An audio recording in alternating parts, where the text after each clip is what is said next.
TV 999 news కి స్వాగతం. ముందుగా ముఖ్యాంశాలు.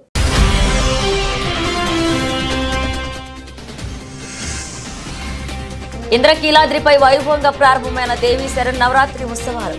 బాల త్రిపుర సుందరి దేవి అలంకారంలో దర్శనమిచ్చిన దుర్గమ్మ తల్లి.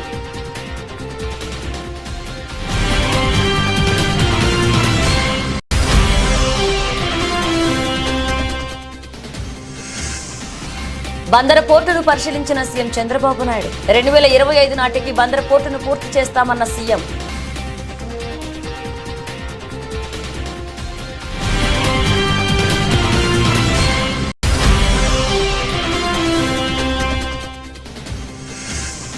హన్మకొండలో మంత్రి కొండా సురేఖ మీడియా సమావేశం. అక్కినేని ఫ్యామిలీపై చేసిన వ్యాఖ్యలను ఉపసంహరించుకున్నట్లుగా ప్రకటన.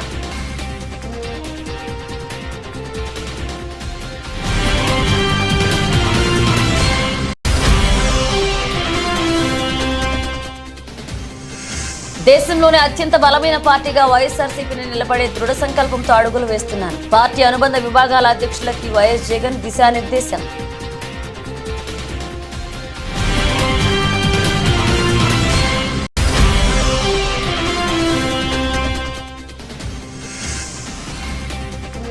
భారత్ క్రికెట్ చరిత్రలో అరుదైన ఘనత. సచిన్ గవాస్కర్ కు సాధ్యం కాని feet నందుకున్న Sarfaraz Khan.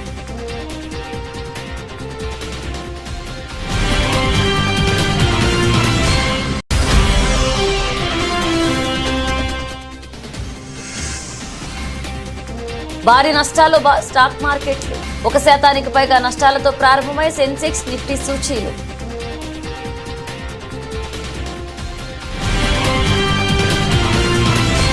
BRS working president KTR తనపై రెచ్చగొట్టే వ్యాఖ్యలు చేయడంతోనే భావోద్వేగానికి గురైనట్లుగా మంత్రి కొండా సురేఖ పేర్కొన్నారు. ఆయనపై విమర్శలు చేసే క్రమంలోనే అనుకోకుండా ఓ కుటుంబాన్ని ప్రస్తావించాల్సి వచ్చిందని తెలిపారు. ఇవాళ హన్మకొండలో మంత్రి కొండా సురేఖ మీడియా సమావేశాన్ని నిర్వహించి మాట్లాడారు. తనకు ఎవరి మీద వ్యక్తిగత ద్వేషం లేదని చెప్పిన మంత్రి ఆ కుటుంబ సభ్యులు పెట్టిన పోస్టు చూసి చాలా బాధపడ్డా అన్నారు. మంత్రి కొండా సురేఖ ఇంకా మాట్లాడుతూ తాను ఏ విషయంలోనైతే బాధపడ్డానో ఆ విషయంలో మరొకరిని నొప్పించారని తెలిసి నా వ్యాఖ్యలను ఉపసంహరించుకున్నాను. నేను పడ్డ బాధ మరొకరు పడకూడదని ఈ నిర్ణయం తీసుకున్నా అన్నారు. అప్పుడే దీనిపై స్పందిస్తూ ఎక్స్ వేదికగా పోస్ట్ పెట్టాను. అయితే కేటీఆర్ విషయంలో మాత్రం వెనక్కి తగ్గే ప్రసక్తి లేదన్నారు. ఆయన క్షమాపణలు చెప్పాల్సిందే అన్నారు. కానీ ఇప్పుడు రివర్స్ లో నన్ను ఆయన క్షమాపణలు చెప్పాలని కోరడం విడ్డూరంగా ఉందన్నారు. ఆయన వ్యవహారం దొంగే దొంగ అన్నట్లుగా ఉంది. కేటీఆర్ లీగల్ నోటీస్ పై న్యాయపరంగా ముందుకు వెళ్లడం జరుగుతుందన్నారు మంత్రి కొండా సురేఖ. అనుకోకుండా నా నోటు నుంచి జరగడం జరిగింది. ఆ తర్వాత వారి ట్వీట్ చూసిన తర్వాత నేను కూడా చాలా బాధపడ్డాను. ఎందుకంటే ఏ విషయంలో నేనైతే బాధపడతా ఉన్నానో ఆ విషయంలో నేను ఇంకొకరిని నొప్పించాను అని తెలిసి రాత్రి వెంటనే మరి దాన్ని వెనక్కి తీసుకుంటూ నేను ట్వీట్ చేయడం జరిగింది. నేను పడ్డ బాధ ఇంకొకరు పడకూడదు అనేటువంటి ఒక ఆలోచనతోటి నేను బేషరతుగా దాన్ని వెనక్కి తీసుకోవడం జరిగింది. కానీ కేటీఆర్ విషయంలో మాత్రం తగ్గేది లేదు. ఆయన తప్పనిసరిగా క్షమాపణ చెప్పాల్సిన అవసరం ఉంది. ఆయనే చేసేదంతా చేసి ఈరోజు నన్ను క్షమాపణ చెప్పాలి అని డిమాండ్ చేయడం ఏదైతే ఉందో మరి దొంగ దొంగ అని తనే దొంగ అని అరిచినట్టుగా ఉంది. ఆ విషయంలో మాత్రం ఎట్టి పరిస్థితుల్లో కూడా ఫ్యామిలీ డిజిటల్ కార్డు పైలట్ ప్రాజెక్టులో భాగంగా కరీంనగర్ నియోజకవర్గంలో తాహేర్ కొండాపూర్లో జరిగిన ఫ్యామిలీ డిజిటల్ కార్డు నమోదు కార్యక్రమాన్ని రవాణా బీసీ సంక్షేమ మంత్రి పొన్నం ప్రభాకర్ ప్రారంభించారు.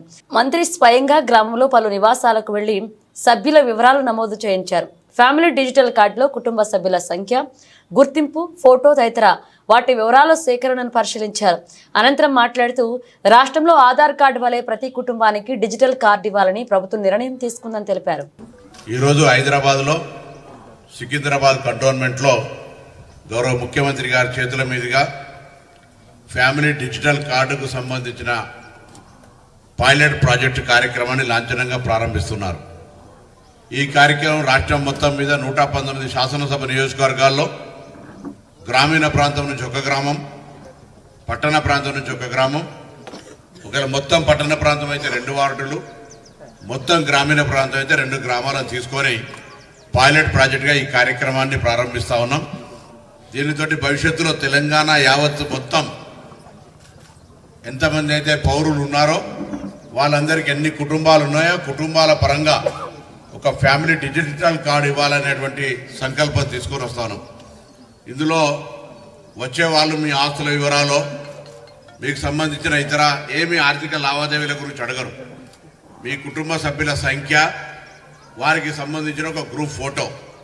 గతంలో మీకు తెలుసు, నేను ఎవరిని విమర్శించడానికి రాలేదు, కానీ కార్యక్రమం లోపల పెళ్లిళ్ళై వాళ్ళ పిల్లలైతే కూడా కొత్త రేషన్ కార్డు కావాలంటే 10 సంవత్సరాలు చాలా ఇబ్బంది పడ్డటువంటి పరిస్థితి. ఇవాళ ఈ ఫ్యామిలీ గుర్తింపు కార్డు కుటుంబానికి, మీరు ఇంట్లో 4 పిల్లలుండి 4 పెళ్లిళ్ళై 4 పిల్లలుంటే 4 ఫ్యామిలీగా మీరు డిజిటల్ కార్డులు తీసుకునేటువంటి అవకాశం ఉంటుంది. ఇందులో ఇంతకుముందు చెప్పినట్టుగా ఎవరికి సంబంధించిన ఆస్తులో, బ్యాంక్ అకౌంట్లో లావాదేవీలకు సంబంధించిన అంశం ప్రస్తావన రాదు. మీరల్లా చేయాల్సింది, మీకు సంబంధించి గ్రామంలో 140 కుటుంబాలు, 140 ఇండ్లున్నాయి. 140 ఇండ్లల్లో బై పోర్షన్లో 2 కుటుంబాలు ఉండొచ్చు. ఇదో గౌరవ కలెక్టర్ గారు చెప్పినట్టుగా పెళ్ళై పిల్లలై వాళ్ళకి సంబంధించిన రేషన్ కార్డు సంబంధించిన ఉండొచ్చు. చనిపోయిన వాళ్ళకి సంబంధించి తొలగించి కొత్తగా పెళ్ళైనా పిల్లలైనా మళ్ళీ వెంటనే డిజిటల్ కార్డు లోపల నిరంతరం యాడ్ చేసుకోవడమో తీసేసుకోవడమో. సపోజ్ ఈ ఊరు నుంచి ఒక అమ్మాయి 2025 నాటికి బందర్ పోర్టు పనులను పూర్తి చేస్తామని ఏపీ సీఎం నారా చంద్రబాబు నాయుడు అన్నారు. 3,669 కోట్ల అంచనాతో చేపట్టిన ఈ పోర్టు పనులు వైసీపీ ప్రభుత్వంలో వేగం లేకపోవడంతో 24% మాత్రమే పూర్తయ్యాయన్నారు. బందర్ పోర్టు పనులను ఈ రోజు పరిశీలించిన సీఎం పనుల పురోగతిపై పోర్టు అధికారులను అడిగి తెలుసుకున్నారు. అనంతరం మీడియాతో మాట్లాడుతూ పోర్టు నిర్మాణానికి అవసరమున్న మరొక 38.32 ఎకరాల భూమిని అందిస్తామన్నారు. పోర్టు పనులు పూర్తయితే మొదట 4 బెర్తులు ఏర్పాటవుతాయని, మాస్టర్ ప్లాన్ ప్రకారం 16 బెర్తల దాకా ఏర్పాటు చేయవచ్చన్నారు. పోర్టు పూర్తయితే మచిలీపట్నం అభివృద్ధికి ఎంతో దోహదం చేస్తుందని, రాజధాని అమరావతికి కూడా ఈ పోర్టు దగ్గరగా ఉంటుందన్నారు.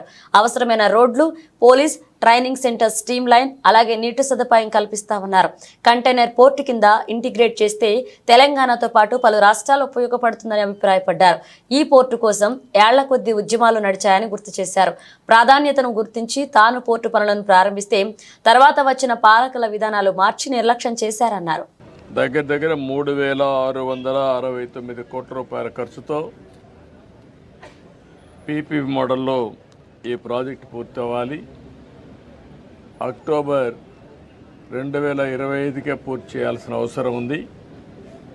కానీ పనులు మాత్రం 26% ఇప్పటికి పూర్తయినాయి. 24% 865 కోట్ల రూపాయల వర్త్ పనులు పూర్తయినాయి.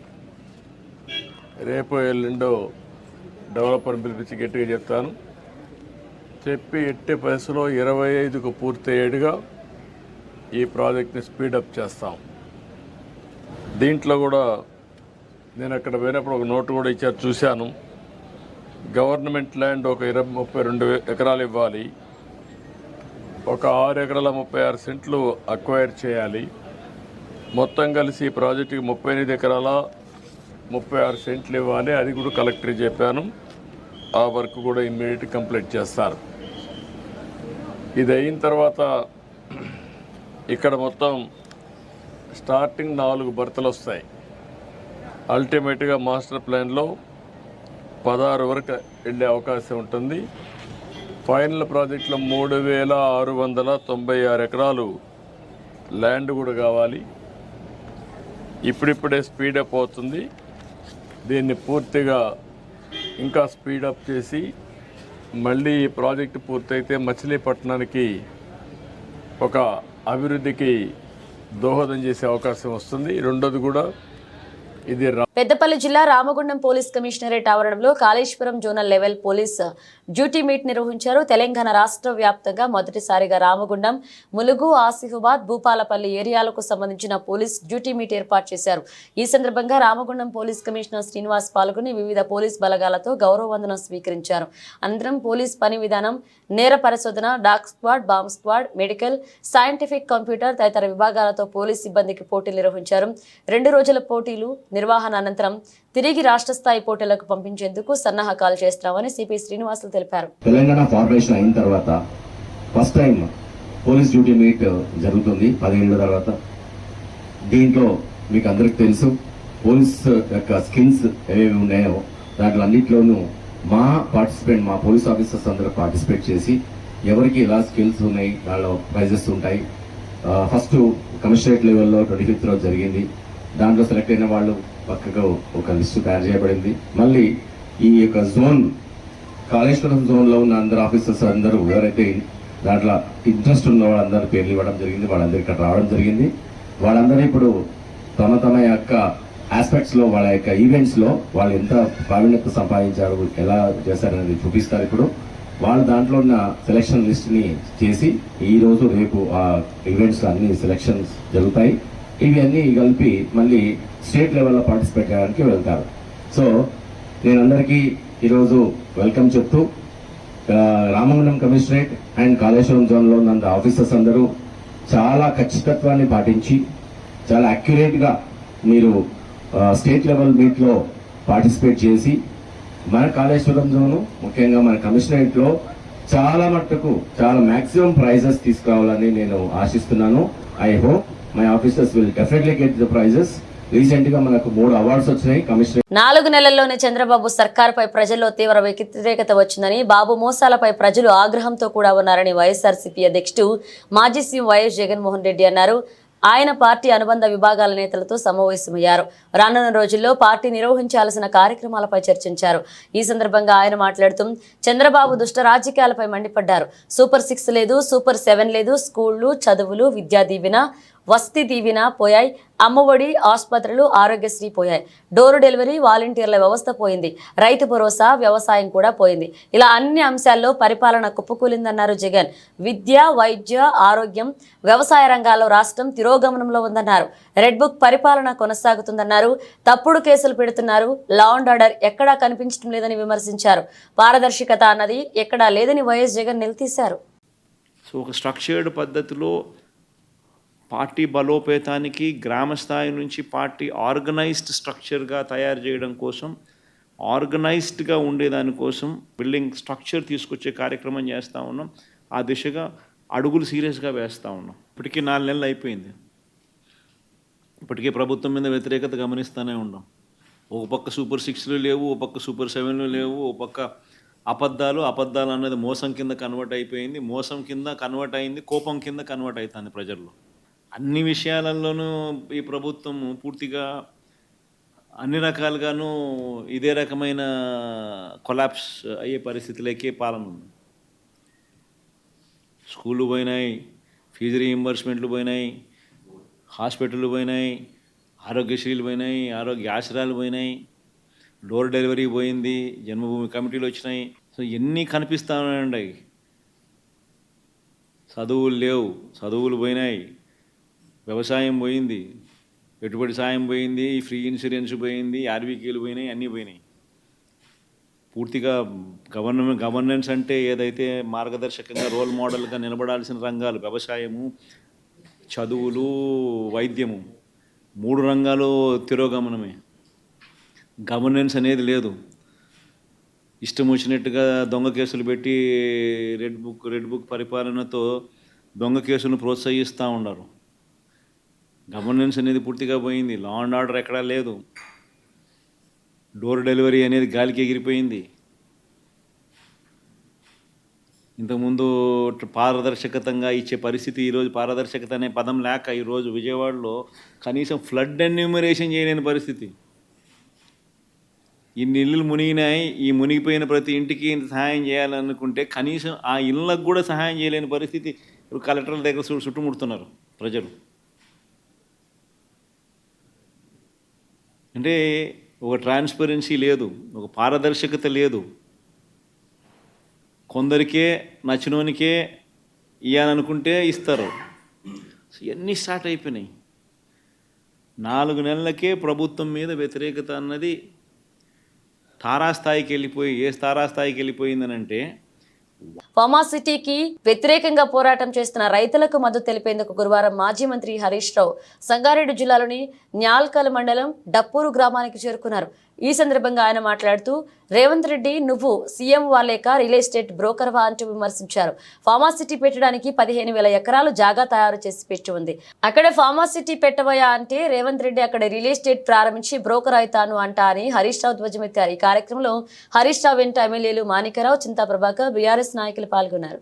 అక్కడ ఫార్మాసిటీ పెట్టడానికి 15,000 ఎకరాల జాగా తయారు చేసి పెట్టిండు. ఆడ పెట్టవయ ఫార్మాసిటీ దానికి అన్ని అనుమతులు వచ్చినాయి. ఎన్విరాన్మెంట్ క్లియరెన్స్ ఢిల్లీకేలు వచ్చింది, అటవీ అనుమతులు వచ్చినాయి, దానికి భూసేకరణ అయిపోయింది, రోడ్లు వేసిండ్రు, మొత్తం తయారున్నది, వంట వండి పెట్టిండ్రు, వడ్డిచ్చుడే ఉన్నదాడ. కానీ రేవంత్ రెడ్డి గారు ఏం చేస్తుండంటే ఇప్పుడు అక్కడ రియల్ ఎస్టేట్ బేరం చేస్తాడట, బ్రోకర్ అవుతాడట, రియల్ ఎస్టేట్ బ్రోకర్ అవుతాడట రేవంత్ రెడ్డి. ఈయన రియల్ ఎస్టేట్ బేరం చేస్తాడట, ప్లాట్లు అమ్ముతాడట. ముఖ్యమంత్రి బేరం చేస్తాడా, ప్రజల్ని చూసుకుంటాడా? నువ్వేమైనా రియల్ ఎస్టేట్ బ్రోకర్వా, ఈ రాష్ట్రానికి ముఖ్యమంత్రివా నువ్వు? అక్కడ నాగ చైతన్య సమంత విడాకుల విషయమై మాజీ మంత్రి బీఆర్ఎస్ వర్కింగ్ ప్రెసిడెంట్ కేటీఆర్ పై మంత్రి కొండా సురేఖ చేసిన వ్యాఖ్యలు ఇటు రాజకీయ వర్గాలతో పాటు అటు సినీ పరిశ్రమలను దుమారం రేపిన విషయం తెలిసిందే. ఈ విషయంపై పీసీసీ చీఫ్ మహేష్ కుమార్ గౌడ్ స్పందించారు. ఈ సందర్భంగా ఆయన మాట్లాడుతూ సినీ పెద్దల అంశాన్ని ఇక వదిలేయాలని విజ్ఞప్తి చేశారు. మంత్రి కొండా సురేఖ క్షమాపణ చెప్పారని, దీంతో ఈ అంశాన్ని ఇక ముగింపు పలకాలన్నారు. పీసీసీ అధ్యక్షుడిగా నేను విజ్ఞప్తి చేస్తా ఉన్నాను. నిన్న మంత్రి గారు మాట్లాడిన విషయంలో ఒక సినీ ప్రముఖుల విషయంలో ప్రస్తావించడం, వారి మనసు గాయపడడం, ఇదంతా జరిగిన పినమట పార్టీ ఆదేశాల మేరకు మంత్రి గారు బేషరతుగా వారు వాడిన మాటల్ని వెనక్కి తీసుకోవడం జరిగిపోయింది. నేను కేటీఆర్ గారు ఒక మహిళ అని చూడకుండా ఒక మహిళా మంత్రి మీద ఒక సోదరుడు సోదరిమణికి వేసే విధంగా పూలారం నూలుకోవు దండ వేస్తే విపరీతంగా చెడు మార్గంలో ట్రోల్ చేయడం, ఎప్పుడో మాటని ఆడియో రిలీజ్ చేయడం, ఆ సందర్భంలో క్రోధోక్తులైనటువంటి మంత్రి గారు కొన్ని కామెంట్స్ చేయడం, అంతకుముందు మంత్రి గారి మీద కేటీఆర్ చేసినటువంటి వ్యాఖ్యలు కూడా మీరందరూ గమనించి ఉంటారు. ఏది ఏమైనప్పటికీ ఎవరి మీద ఎవరు వ్యాఖ్యలు చేసినా, ఎవరు నొచ్చుకున్నా ఇది తెలంగాణ సమాజానికి మంచిది కాదనే ఉద్దేశంతో మంత్రి గారు బేషరతుగా ఆ వ్యాఖ్యల్ని ఉపసంహరించుకున్నటువంటి సందర్భం. ఆవిడ ట్వీట్లో పెట్టినారు, మీరు కష్టపడి పైకొచ్చిన తీరు నాకు ఆదర్శప్రాయము, అలాంటి మిమ్మల్ని నేను అభిమానిస్తా ఉన్నాను, నా మాటల్ని బేషరతుగా నేను వెనక్కి తీసుకుంటున్నాననే మాట చెప్పడం జరిగింది. ఇరువైపులో కూడా మహిళలే ఉన్నారు.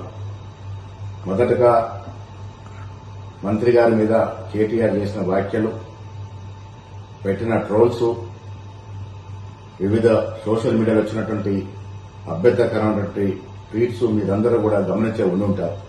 ఏపీలో కూటమి ప్రభుత్వం తీసుకువచ్చిన కొత్త మద్యం పాలసీపై ఎమ్మెల్సీ వైసీపీ మహిళా విభాగ అధ్యక్షురాలు వరదు కళ్యాణి మండిపడ్డారు. సీఎం చంద్రబాబు నాయుడు ఏనాడు మద్యాన్ని నియంత్రించాలని చూడలేదన్నారు. గతంలో ఎన్టీఆర్ కు వెన్నుపోటు పొడిచి అధికారంలోకి వచ్చిన చంద్రబాబు ఇవాళ మద్యపాన నిషేధానికి కూడా వెన్నుపోటు పొడిచారని విమర్శించారు. తాడేపల్లిలోని వైసీపీ కేంద్ర కార్యాలయంలో వరదు కళ్యాణి మీడియాతో మాట్లాడుతూ మద్య నియంత్రణను ప్రభుత్వం బాధ్యతగా తీసుకోవాలని సూచించారు. ప్రభుత్వ ఆధీనంలో ఉన్న మద్యం షాపులను ఎవరిని ఉద్ధరించడానికి ప్రైవేట్ పరం చేస్తున్నారని డిమాండ్ చేశారు. గాంధీ జయంతి రోజు బ్రాందీ పాలసీని ఎందుకు తెచ్చారని ప్రశ్నించారు. ఈ మద్యం పాలసీ అమలైతే మహిళల పసుపు కుంకుమలకు గ్యారంటీ ఉండదని ఆవేదన వ్యక్తం చేశారు. ఎన్నికల సమయంలో ఇంటింటికి పథకాలు తీసుకొస్తామని చెప్పిన చంద్రబాబు కానీ ఇప్పుడు ఇంటింటికి మద్యం పథకాన్ని తీసుకొచ్చారని వరదు కళ్యాణి ఆగ్రహాన్ని వ్యక్తం చేశారు. నిత్యావసర వస్తువుల ధరలను విపరీతంగా పెంచేసి మద్యం మాత్రం 99కే ఇస్తామని అంటున్నారని, ఇష్టం వచ్చినట్లుగా తాగి తందనాలు ఆడుకోకండని చంద్రబాబు చెప్తున్నారని మండిపడ్డారు. ఆ ఎన్టీ రామారావు గారికి వెన్నుపోటు పొడిచి అధికారం తీసుకున్నారు చంద్రబాబు నాయుడు గారు. అలాగే మద్యపాన నిషేధానికి కూడా వెన్నుపోటు పొడిచిన పరిస్థితి మనం చూసాం. అలాగే ఉన్న ఈ రాష్ట్రంలో ఉన్న డిస్టిలరీస్ లో చంద్రబాబు నాయుడు గారు ముఖ్యమంత్రిగా ఉన్నప్పుడు, అలాగే దేవుళ్ళంటే కూడా ఎంత చులకనగా మాట్లాడారంటే చంద్రబాబు నాయుడు గారు, ఆ రోజు అయ్యప్ప స్వాములు టైంలో మద్యం అమ్మకాలు తగ్గిపోయి ప్రభుత్వానికి ఆదాయం తగ్గిపోతుంది అంటూ మద్యానికి దేవుళ్ళకి ముడివేసి వాళ్ళను కూడా చులకనగా మాట్లాడిన పరిస్థితి చూసాం. ఆ చంద్రబాబు నాయుడు గారి టైంలో వీధికి ఒక బెల్ షాప్ పెట్టి మద్యం ఏరులై పారేట్టుగా ఉండే పరిస్థితి మనం చూసాం. మళ్ళీ ఇప్పుడు అదే పరిస్థితి మనకు కనిపిస్తూ ఉంది. కాబట్టి దీన్ని మేము తీవ్రంగా ఖండిస్తూ ఉన్నాము. అలాగే చంద్రబాబు నాయుడు గారిని మహిళలతో మాట్లాడుతూ గత ప్రభుత్వంలో మంచి మద్యం ఇవ్వలేదు, మేము మంచి మద్యం ఇస్తాము అని చెప్తూ ఉన్నారు. మరి అయితే నేను చంద్రబాబు నాయుడు గారిని ఒకటే అడుగుతూ ఉన్నాను, మరి మంచి మద్యం ఇవ్వకపోతే అదే మద్యాన్ని ఈ 4 నెలలు ఎందుకు మీరు అమ్మారు? అలాగే ఆ డిస్టిలరీస్ని ఎందుకు మీరు రద్దు చేయలేదు? మంచి మద్యం ఇవ్వకపోవడం వల్ల ప్రాణాలు కోల్పోయాయి అని అంటున్నారు కదా, ప్రజల ప్రాణాలు. మరి అదే మద్యాన్ని ఎలా ఈ 4 నెలలు కంటిన్యూ చేశారు నేను అడుగుతూ ఉన్నాను. ఆ బ్రాండ్స్ని ఎందుకు మీరు క్యాన్సిల్ చేయలేదు, తొలగించలేదు అని నేను అడుగుతూ ఉన్నాను. చంద్రబాబు నాయుడు గారికి ముందు నుంచి కూడా అబద్ధాలు చెప్పడంలో అందవేశని చెయ్య. కాబట్టి ఈ మద్యం విషయంలో కూడా ప్రజలు మభ్యపెట్టడానికి ట్రై చేస్తూ ఉన్నారు. ఈ రాష్ట్రంలో ఉన్న మహిళలందరూ కూడా దీన్ని తీవ్రంగా వ్యతిరేకిస్తూ ఉన్నాము. ఇలాంటి పాలసీ వలన తాగడం అనేది ఎక్కువైపోతుంది, మద్యం అమ్మకాల మీద నియంత్రణ ఉండదు, ఈ రాష్ట్రంలో క్రైమ్ రేట్ పెరిగిపోయే పరిస్థితి ఖచ్చితంగా కనిపిస్తూ ఉంది. అలాగే సిండికేట్ల చేతుల్లోకి వెళ్ళిపోయి విచ్చలవిడిగా మద్యం అమ్మకాలు రేట్స్ పెరిగిపోయే పరిస్థితి ఉంది. కాబట్టి దీన్ని అంతటినీ కూడా మేము తీవ్రంగా వ్యతిరేకిస్తూ ఉన్నాం. బీఆర్ఎస్ వర్కింగ్ ప్రెసిడెంట్ కేటీఆర్ మీద మంత్రి కొండా సురేఖ చేస్తున్న వ్యాఖ్యలపై బీఆర్ఎస్ నేత ఆర్ఎస్ ప్రవీణ్ కుమార్ తీవ్రస్థాయిలో మండిపడ్డారు. తెలంగాణ భవన్లో ఏర్పాటు చేసిన మీడియా సమావేశంలో మాట్లాడుతూ కొండా సురేఖ మంత్రి పదవికి అనర్హురాలు అన్నారు. ఆమె చేసిన వ్యాఖ్యలపై లీగల్ ముందుకు వెళ్తా అన్నారు. కొండా సురేఖ తన వ్యాఖ్యలకు బేషరతుగా క్షమాపణ చెప్పాలని డిమాండ్ చేశారు. ఆమె వ్యాఖ్యలు కాంగ్రెస్ నీచ సాంస్కృతికి నిదర్శనమన్నారు. రేవంత్ రెడ్డి పాలనలో అరాచకాలు, అశాంతి, అభద్రతా భావం పెరుగుతున్నాయని ఆరోపించారు. నిన్న హైదరాబాద్ నడిబొడ్డున పట్టపగలే కేటీఆర్ కాన్వాయ్ మీద కాంగ్రెస్ గూండాలు దాడికి పాల్పడ్డారని ఆగ్రహాన్ని వ్యక్తం చేశారు. కేటీఆర్ కాన్వాయ్పై దాడి జరిగి 24 గంటలు దాటినా నిందితులను ఎందుకు అరెస్ట్ చేయలేదని నిలదీశారు. కాంగ్రెస్ నేతలు బీఆర్ఎస్ భవన్ వద్దకు వచ్చి దిష్టిబొమ్మను దగ్నం చేస్తుంటే బీఆర్ఎస్ కార్యకర్తలు అడ్డుకున్నారని, కానీ వారిపై కేసులు పెట్టారని ఆగ్రహాన్ని వ్యక్తం చేశారు. మరి మా కార్యాలయంపై దాడి చేసిన కాంగ్రెస్ కార్యకర్తలపై పోలీసులు ఎందుకు కేసు నమోదు చేయడం లేదన్నారు ఆర్ఎస్ ప్రవీణ్ కుమార్. చాలా అమానవీయమైన కామెంట్ అండి, ఏమాత్రం సంస్కారం లేని కామెంట్. కొండా సురేఖ గారికి అసలు ఆమె మంత్రివర్గంలో ఉండే అర్హత కూడా వారికి లేదు. అమానవీయమైన కామెంటు, కించపరిచే కామెంటు, ఒక వ్యక్తి యొక్క ఇమేజ్ను దెబ్బతీసే కామెంటు. దీని మీద తప్పకుండా లీగల్ చర్యలు కూడా ఉంటాయి. ఇట్లా నోరు మూసుకొని కూర్చోరు తెలంగాణ ప్రజలు. నేను మళ్ళీ రిపీట్ చేస్తున్నా, మేము మళ్ళీ ఇప్పుడు కూడా చెప్తున్నా, మా పార్టీ నాయకులు కేటీఆర్ గారు పీడిత ప్రజల కోసం రాత్రింబవళ్ళు పోరాడుతూ ఉన్నారు. ఆ పోరాటాన్ని చూసి తట్టుకోలేక మా బండారం బయటపడుతుందని చెప్పి కాంగ్రెస్ పార్టీ ఇలా కొండా సురేఖ గారితో చాలా విచ్చలవిడి, అంటే సంస్కారం లేని కామెంట్స్ చేయిస్తూ ఉన్నారు. తప్పకుండా ఆమె వెనక్కి తీసుకోవాలి, క్షమాపణ చెప్పాలి. అటెన్షన్ డైవర్షన్ చేయాలని చూస్తున్నారు. ఆమె తప్పకుండా క్షమాపణ చెప్పాలి. క్షమాపణ చెప్పేదాకా మేము అన్ని లీగల్ ఆప్షన్స్ కూడా ఎక్స్ప్లోర్ చేస్తాం, ప్రజల ముందర పెడతాం. తప్పకుండా వారు దాన్ని వెనక్కి తీసుకోవాల్సిందే, వెనక్కి తీసుకోవాలని డిమాండ్ చేస్తున్నాం. ఏమాత్రం కూడా అంటే మాటల్లో చెప్పలేనంత అమానవీయమైన, సంస్కారం లేని కామెంట్ కొండా సురేఖ గారు చేస్తున్నారు. వాళ్ళ కాంగ్రెస్ సంస్కృతికి అద్దం పడుతున్నది ఆమె చేసే కామెంట్. అది మీరు కొండా సురేఖ గారినే అడగాలి. ఆమె ఎక్కడి నుంచి వస్తున్నాయి, ఆమె ఇన్ఫర్మేషను, ఆమె సోర్స్ ఏంది, ఆమెనే అడగాలి. ఇది తప్పండి. ఒక జాతీయ ఒక నాయకుడిని, ఒక మంచి ఇమేజ్ ఉండి తెలంగాణను ప్రపంచ పటంలో పెట్టిన ఒక గొప్ప దార్శనికుడిని ఇంత నీచంగా మాట్లాడడం అనేది చాలా చాలా దురదృష్టకరం. కాంగ్రెసు సంస్కృతి, నీచ సంస్కృతికి నిలువుటద్దం కొండా సురేఖ గారు చేస్తున్న కామెంట్స్. పూర్తిగా మేము దీన్ని ఖండిస్తున్నాం. కనకదుర్గమ్మ కొలువైన బెజవాడ ఇంద్రకీలాద్రిపై దసరా శరన్నవరాత్రి ఉత్సవాలు వైభవంగా ప్రారంభమయ్యాయి. వేకువజామునే జగన్మాతకు స్వప్నాభిషేకం, ఇతర పూజలు నిర్వహించారు. ఉదయం 9 గంటల నుండి అమ్మవారు బాలత్రిపుర సుందరీదేవి అలంకారంలో భక్తులకు దర్శనమిచ్చారు. ఈ రోజు నుండి 12వ తేదీ వరకు రోజుకు అలంకారంలో దుర్గమ్మ భక్తులను అనుగ్రహిస్తారు. భక్తుల కొంగు బంగారంగా పేరొందిన జగజ్జనని దర్శనానికి భక్తులు విశేషంగా తరలి వస్తున్నారు. దీంతో ఆలయం పరిసర ప్రాంతాలు భక్తులతో సందడిగా మారాయి. దసరా ఉత్సవాల వేళ అంతరాలయ దర్శనాలను నిలిపివేశారు. ఈ ఉత్సవాల్లో నిత్యం 1,00,000కు పైగా భక్తులు అమ్మవారిని దర్శించుకుని మొక్కుబడులు చెల్లించుకుంటారని అంచనాతో అధికారులు ఏర్పాట్లు చేశారు. దసరా ఉత్సవాల సందర్భంగా దాదాపు 4,500 మంది పోలీసులను బందోబస్తుకు వినియోగిస్తున్నారు. ఆలయం వద్ద భక్తులు రద్దీని సీసీ కెమెరాలు అలాగే డ్రోన్లతో నిశితంగా పర్యవేక్షించేలా ఏర్పాటు చేశారు. భక్తుల రద్దీని దృష్టిలో పెట్టుకుని ఏపీఎస్ఆర్టీసీ ప్రత్యేక బస్సులను నడుపుతుంది. మరొక పక్క ఇంద్రకీలాద్రిపై భక్తులకు కల్పిస్తున్న సౌకర్యాలు, ఇతర వివరాలను భక్తులు తెలుసుకునేందుకు ప్రత్యేక యాప్ను ఆలయ అధికారులు అందుబాటులోకి తీసుకొచ్చారు.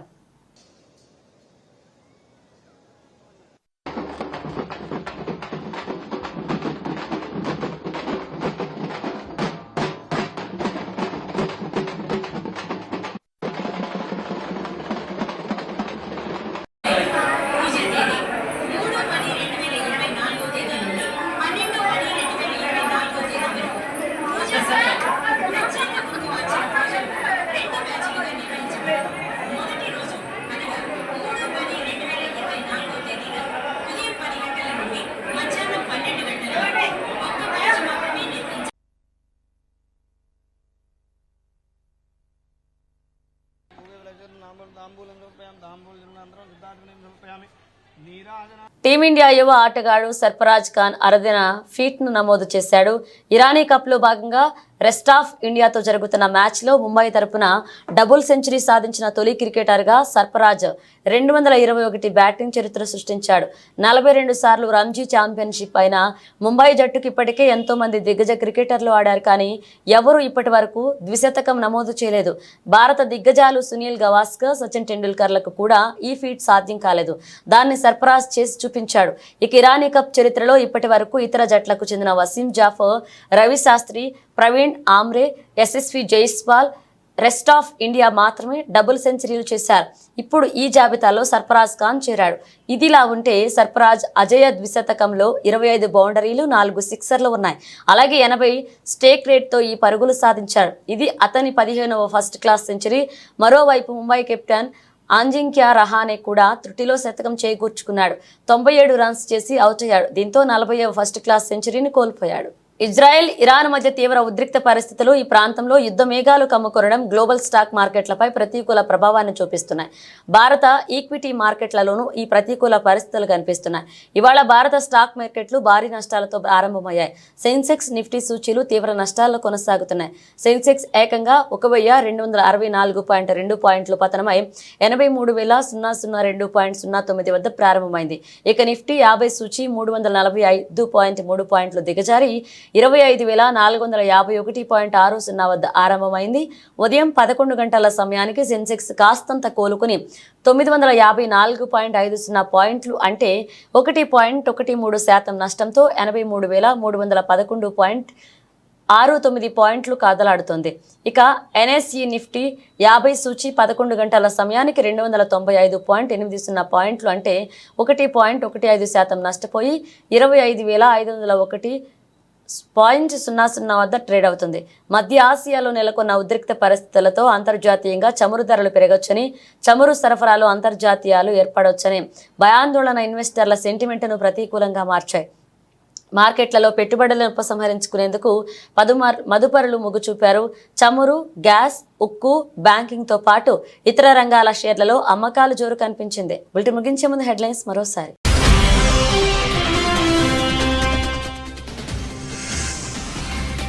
ఇంద్రకీలాద్రిపై వైభవంగా ప్రారంభమైన దేవి శరన్నవరాత్రి ఉత్సవాలు. బాలత్రిపుర సుందరి దేవి అలంకారంలో దర్శనమిచ్చిన దుర్గమ్మ తల్లి.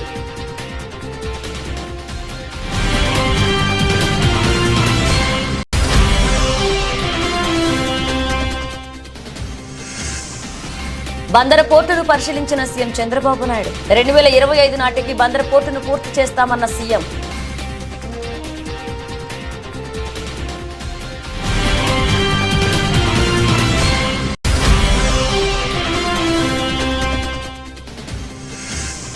హన్మకొండలో మంత్రి కొండా సురేఖ మీడియా సమావేశం. అక్కినేని ఫ్యామిలీపై చేస్తున్న వ్యాఖ్యలను ఉపసంహరించుకున్నట్లుగా ప్రకటన.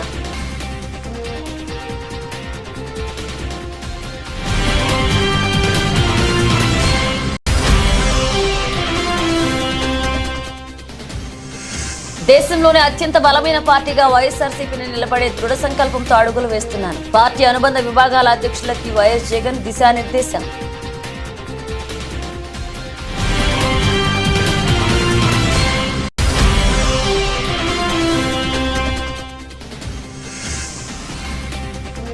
భారత్ క్రికెట్ చరిత్రలో అరుదైన ఘనత. సచిన్ గవాస్కర్ కు సాధ్యం కాని ఫీట్ అందుకున్న సర్ఫరాజ్ ఖాన్.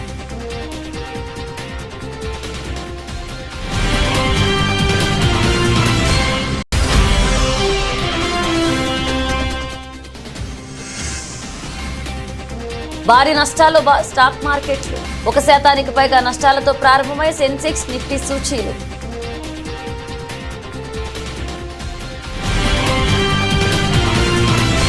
ఇవి బులెటిన్ అప్డేట్స్. మరిన్ని అప్డేట్స్ మళ్ళీ కలుద్దాం.